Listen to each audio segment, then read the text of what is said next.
राधे राधे दोस्तों। कैसे हैं आप सब। आज की कहानी है अनचाही बहू का ससुराल में संघर्ष।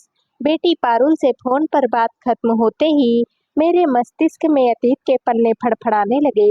पति के ऑफिस से लौटने का समय हो रहा था, इसलिए डिनर भी तैयार करना आवश्यक था।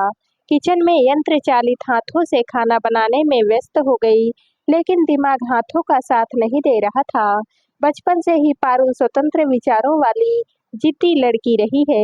एक बार जो सोच लिया सो सोच लिया। हॉस्टल में रहते हुए उसने कभी भी मुझे अपनी छोटी बड़ी समस्याओं में नहीं उलझाया। उनको मुझे बिना बताए ही स्वयं सुलझा लेती थी। इसके विपरीत मैं अपने परिचितों को देखती थी कि जब तब उनके बच्चों के फोन आते ही उनकी समस्याओं का समाधान करने के लिए उनके हॉस्टल पहुंच जाया करते थे। एक दिन अचानक से जब पारुल ने अपना निर्णय सुनाया कि एक लड़का रितेश उसे पसंद करता है और वह भी उसको चाहती है, दोनों विवाह करना चाहते हैं, तो मैं सकते में आ गई और मैं सोच में पड़ गई कि जमाना खराब है। किसी ने अपने जाल में उसे फंसा तो नहीं लिया। देखने में तो सुंदर है ही वह, और उम्र भी अभी अपरिपक्व है, पूरी 22 वर्ष की तो हुई है अभी।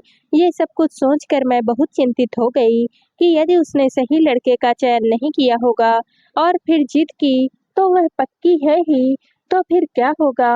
कुछ दिनों के सोच विचार के बाद तय हुआ कि रितेश से मिला जाए। पारुल के जन्मदिन पर उसको आमंत्रित किया गया और वह आ भी गया। वह सुदर्शन था, एमबीए की पढ़ाई पूरी करके किसी नामी कंपनी में सीनियर पोस्ट पर कार्यरत था। पढ़ाई में आरंभ से ही अव्वल रहा। वह हम सबको बहुत भा गया था। केवल विजातीय होने के कारण विरोध करने का कोई औचित्य नहीं लगा। हमने विवाह की स्वीकृति दे दी, लेकिन रितेश के माता पिता ने आरंभ में तो रिश्ता करने से साफ साफ इनकार कर दिया था। लेकिन अपने इकलौते बेटे की जिद के कारण उन्हें अपने घुटने टेकने ही पड़े और विवाह धूमधाम से हो गया।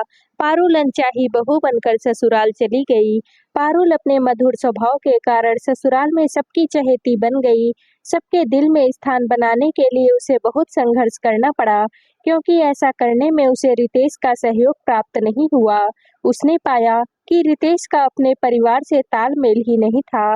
बिना लिहाज के अपने माता पिता को कभी भी कुछ भी बोल देता था। पारुल हैरान होती थी कि कोई भी अपने जन्मदाता से ऐसा व्यवहार कैसे कर सकता था। उसे समझाने की कोशिश करती तो वह और भड़क जाता था। धीरे धीरे उसको एहसास हुआ कि दोष उसमें नहीं, उसकी परवरिश में है।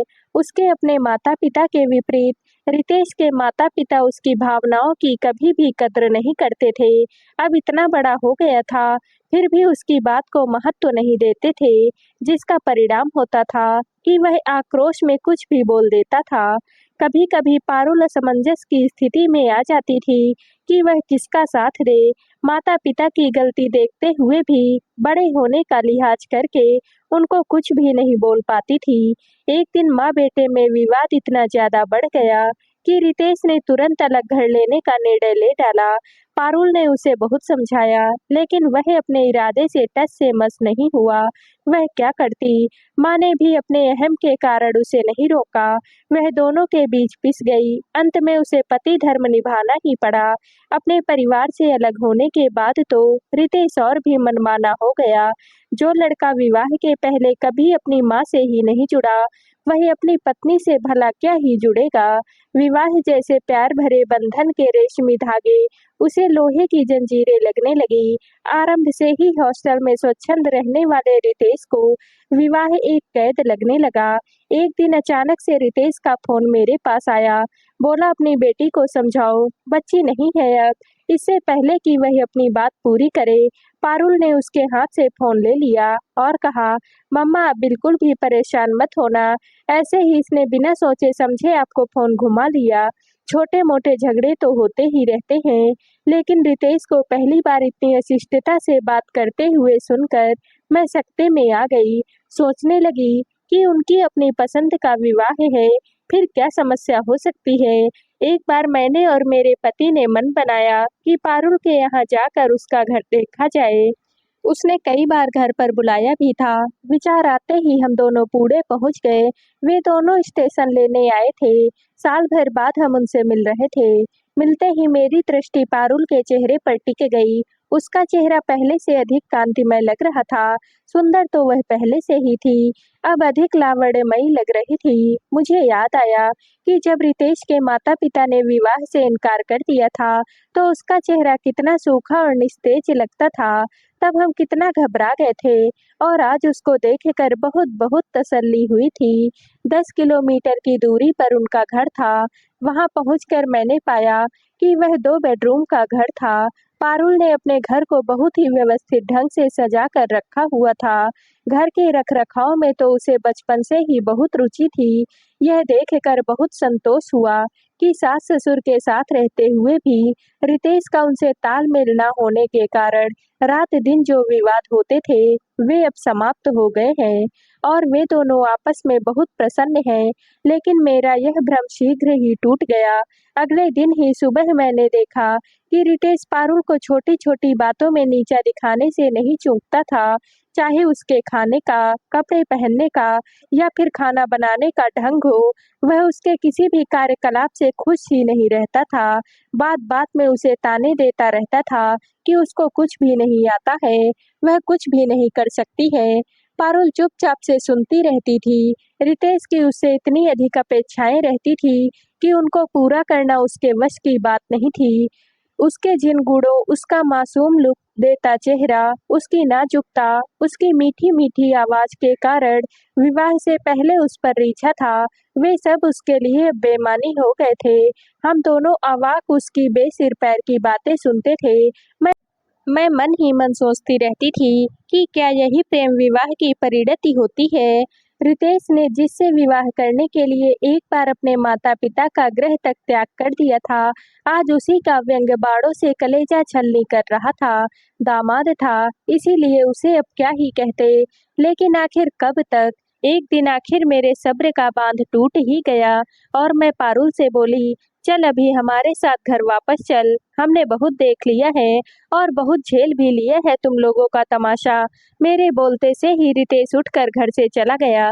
पारुल बोली, मम्मा मुझे उसकी तो आदत पड़ गई है, मेरा उसको छोड़कर आपके साथ जाना ठीक है क्या? ऐसी बातें तो होती ही रहती हैं। देखना थोड़ी देर में वह सब कुछ भूल जाएगा और बिल्कुल सामान्य हो जाएगा। मैं अपनी बेटी पारुल की बात सुनकर दंग रह गई। इतनी सहनशील तो वह कभी भी नहीं थी, पर आत्मसम्मान भी तो कोई चीज होती है। मैंने कहा, बेटा तूने उसके इस बर्ताव के बारे में हमें कभी कुछ भी नहीं बताया। क्या बताती मम्मा, शादी भी तो मेरी मर्जी से हुई थी, आप सुनकर करती भी क्या? लेकिन इसमें रितेश की भी गलती नहीं है मम्मा। आपको पता है, उसकी माँ ने बचपन में ही उसे हॉस्टल में डाल दिया था। उसने कभी जाना ही नहीं है कि परिवार क्या होता है और परिवार का सुख क्या होता है। कभी उसकी इच्छाओं को प्राथमिकता दी ही नहीं गई, ना ही कभी कोई कार्य करने पर उसे प्रोत्साहन के दो बोल ही सुनने को मिले।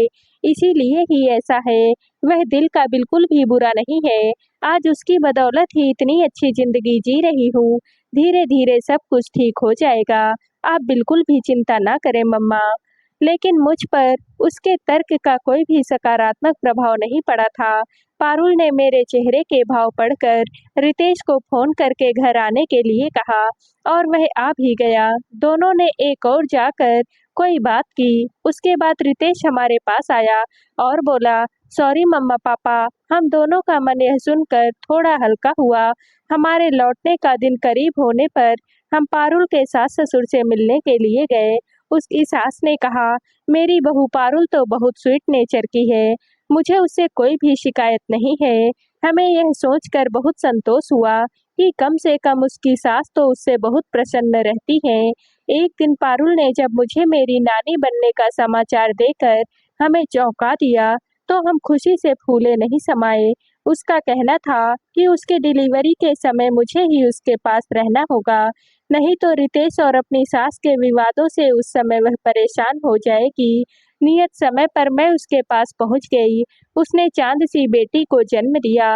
दोनों ओर के परिवार वालों के साथ रितेश भी बहुत प्रसन्न हुआ और मैंने मन में सोचा, पारुल के माँ बनने के बाद शायद उसका बर्ताव उसके प्रति बदल जाए, लेकिन ऐसा कुछ भी नहीं हुआ। मैं जब भी पारुल से उसके स्वभाव के बारे में जिक्र करती, तो उसका कहना होता, मम्मा आप उसकी अच्छाइयाँ भी तो देखो, कितना स्वावलंबी और मेहनती है वह, मेरा कितना ख्याल रखता है। थोड़ा सा जबान का वह कड़वा है तो होने दो, अब उसकी आदत पड़ गई है, जो मुश्किल से ही छूटेगी। मैं माँ थी, मुझे तो रितेश के रवैये से तकलीफ होनी स्वाभाविक थी। 2 महीने किसी तरह से निकाल कर मैं भारी मन से वापस घर लौट आई। प्रिशा के जन्म के बाद पारुल ने नौकरी छोड़ दी और उसके लालन पालन में मग्न रहने लगी, लेकिन रितेश उसके इस निर्णय से बहुत क्षुब्ध रहता था। उसका कहना था कि प्रिशा को क्रैच में छोड़कर भी तो वह नौकरी जारी रख सकती थी। उसके विचारानुसार उसके लिए सुख सुविधाओं के साधन जुटाने मात्र से उसका उसके प्रति कर्तव्यों की पूर्ति हो सकती है।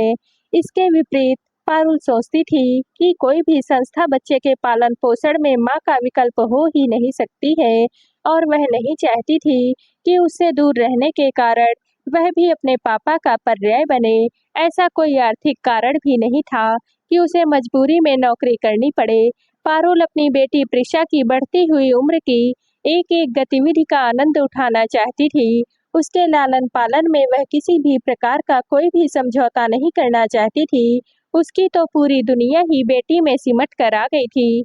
जो भी देखता उसके पालने के ढंग को देखकर प्रशंसा किए बिना नहीं रहता था। इसका परिणाम बहुत जल्दी प्रिशा की गतिविधियों में झलकने लगा था। प्रिशा अपने हाव भाव से सबका मन मोह लेती थी। मुझे भी यह देखकर पारुल पर गर्व होता था, लेकिन रितेश ने तो उसके विरोध में बोलने का जैसे प्रण करके ही ले रखा था। पारुल की सास तो मेरे सामने उसकी प्रशंसा करते हुए ही नहीं थकती थी। पोती होने के बाद तो वे अक्सर पारुल के पास भी जाती रहती थी। अपने बेटे के पारुल के प्रति उग्र स्वभाव से वे भी बहुत दुखी रहती थी। उन्होंने कई बार पारुल से कहा भी कि वह उनके साथ आकर रहे, लेकिन उसने मना कर दिया। उसे लगा कि रितेश के अकेले की गलती तो है नहीं। मुझे पारुल पर गुस्सा भी आता था कि आखिर स्वाभिमान भी तो कुछ होता है। पढ़ी लिखी है, अकेले रहकर भी नौकरी करके प्रिशा को पाल सकती है। पहले वाला जमाना तो है नहीं कि विवश होकर लड़कियां पति के अत्याचार सहते हुए भी उनके साथ रहें। मैंने उसे कई बार समझाया भी कि वह अब सुधरने वाला नहीं है। आदमी दिल का कितना भी अच्छा हो, उसे अपनी जबान पर भी तो कंट्रोल होना चाहिए। तू उससे अलग हो जा, हम तुझे पूरा सहयोग देंगे। मैं रितेश से बात करूं क्या? तो उसने आज जो फोन पर उत्तर दिया, उसने तो मेरी सोच पर पूर्ण विराम लगा दिया था। मम्मा, शादी का निर्णय मेरा था, आप मेरी चिंता बिल्कुल भी ना करें। आगे मेरे भविष्य के लिए मुझे ही सोचने दीजिए। मेरे ही जीवन का प्रश्न नहीं है। मुझे प्रिशा के भविष्य के बारे में भी सोचना है। बच्चे की अच्छी परवरिश के लिए माँ बाप दोनों का उसके साथ होना आवश्यक है। फिर रितेश उसे कितना प्यार भी तो करता है और उसके पालन पोषण में किसी प्रकार की कमी भी नहीं छोड़ता है। आप जानती हैं, मेरी ससुराल वाले भी मुझे और प्रिशा दोनों को कितना प्यार करते हैं। रितेश से रिश्ता टूटने पर हम दोनों का उनसे भी रिश्ता टूट जाएगा। आखिर उनका क्या ही कसूर है? प्रिशा को उसके पापा और दादा दादी के प्यार से वंचित रखने का मुझे क्या ही अधिकार है? प्रिशा को थोड़ा बड़ा हो जाने दो, 3 साल की हो गई है। आज के बच्चे पहले की तरह दब्बू नहीं है। देखना, वही अपने पापा का सुधार करेगी। शादी एक समझौता है, यह 2 व्यक्तियों का ही नहीं, 2 परिवारों का बंधन है। इसके टूटने से बहुत सारे लोग प्रभावित हो सकते हैं। अभी ऐसी स्थिति नहीं है कि मैं रितेश से संबंध तोड़ लूं। आखिर मैंने उससे प्यार किया है, उसको आदत पड़ गई है छोटी छोटी बातों पर रिएक्ट करने की, जो हालांकि अर्थहीन होती हैं। कभी ना कभी उसे समझ आएगी ही, ऐसा मुझे विश्वास है। पारुल ने धारा प्रवाह बोलकर मुझे बोलने का मौका ही नहीं दिया। एक बार तो यह लगा कि मैं उसकी माँ नहीं, वह मेरी माँ है। विवाह के बाद कितनी समझदार हो गई है वह, यह तो मैंने सोचा ही नहीं था। कभी कि पति से परेशान होकर रिश्ता तोड़ने पर पूरे परिवार से संबंध टूट जाते हैं। मुझे अपनी बेटी पर अब गर्व होने लगा था। तो दोस्तों, आप सबको यह कहानी कैसी लगी कमेंट करके जरूर बताइएगा और वीडियो को लाइक व शेयर कीजिएगा। दोस्तों, अगर आप इस चैनल पर नए हैं और अब तक आपने हमारे चैनल को सब्सक्राइब नहीं किया है तो प्लीज़ और कहानियों से जुड़ने के लिए हमारे चैनल को सब्सक्राइब कर लीजिएगा। कल मिलते हैं एक और नई कहानी के साथ। आप सभी का बहुत बहुत धन्यवाद।